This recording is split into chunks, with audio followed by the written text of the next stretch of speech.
Los dientes de león rápidamente anuncian la llegada de los cálidos días, tapizando de amarillos los prados.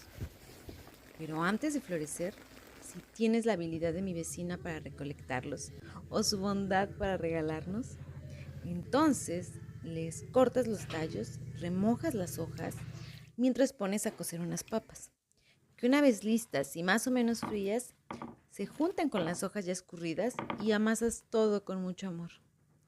Para el aderezo, aceite de calabaza, sal y vinagre. Mezcla todo y primavera al provecho.